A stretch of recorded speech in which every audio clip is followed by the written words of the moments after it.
Hai kita semua, kali ini saya share resepi kek lapis yang diberi nama kek lapis velvet kasih. Rasanya cheese dan red velvet. Jom kita buat. 500 gram salted butter, 500 gram cream cheese, 30 gram overload. Pastikan butter dengan cream cheese tu dah lembut. 500 gram susu pekat. Saya tak guna gula tau. Pukul ke semua bahan-bahan ni sampai kembang. Kalau dah kembang putih gebu baru masukkan 10 biji telur grade A. Masukkan telur tu sebiji demi sebiji supaya senang sebati. Telur habis dipukul baru masukkan bahan-bahan kering seperti 50 gram tepung aiskrim vanila, 100 gram creamer, 150 gram Horlick. Pukul ke semua bahan-bahan ni sampai sebati. Kalau dah sebati baru masukkan 360 gram tepung pau, masukkan sikit demi sedikit supaya sebati. Kalau dah habis dipukul baru masukkan 150 gram dairy whipping cream. Pukul lagi bagi sebati.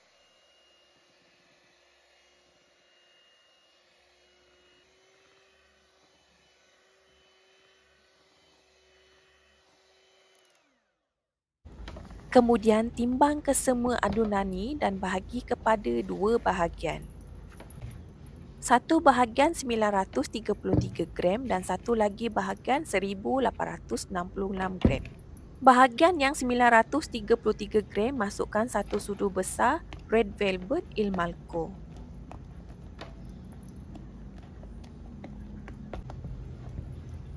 Kalau dah sebati macam ni, ketepikan dulu.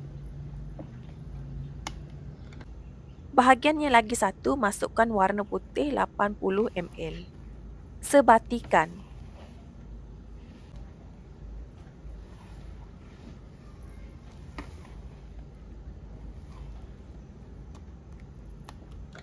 Kek kita ada dua warna, warna putih dan satu lagi warna red velvet.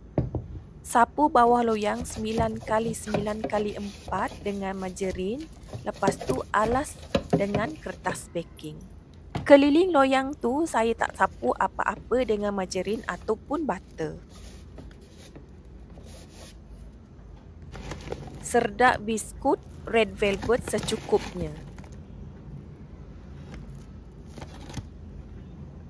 Setiap lapisan yang warna putih ni dicampur dengan 2 sudu besar serdak biskut red velvet. Panaskan oven selama 10 minit suhu 180 darjah Celsius. Lapisan pertama bakar guna api atas dan bawah. Bakar selama 8 minit suhu 180 darjah Celsius ataupun bergantung dengan oven masing-masing.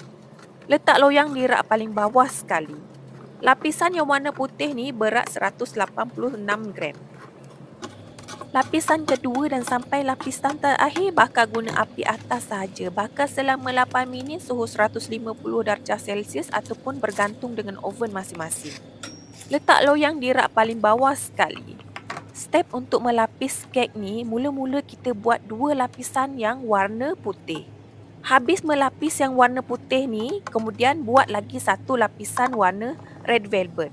Selepas melapis lapisan red velvet, buat lagi 2 lapisan yang warna putih. Ulang proses yang sama sampai ke semua adunan habis. Setiap lapisan red velvet ni kita tabur dengan coklat rice. Setiap lapisan red velvet ni berat 186 gram.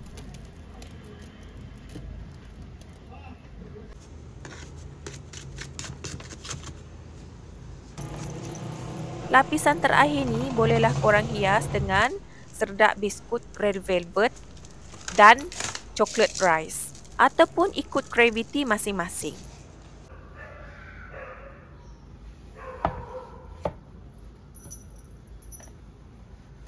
Kek masak, keluar je daripada oven, korang terus isip keliling loyang, kemudian rehatkan kek selama 25 minit.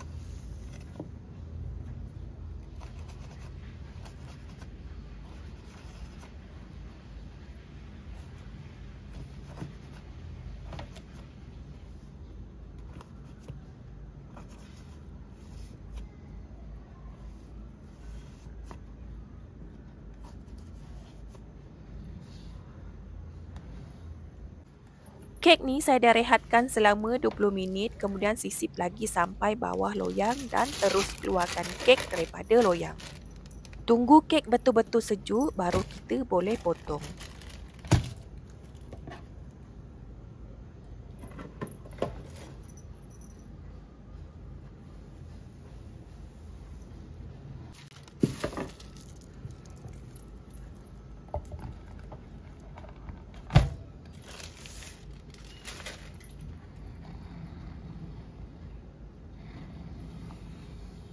Kek ni saya simpan dalam peti air selama semalaman, kemudian esoknya keluar je daripada peti air, saya terus potong untuk mendapatkan potongan kek yang kemas.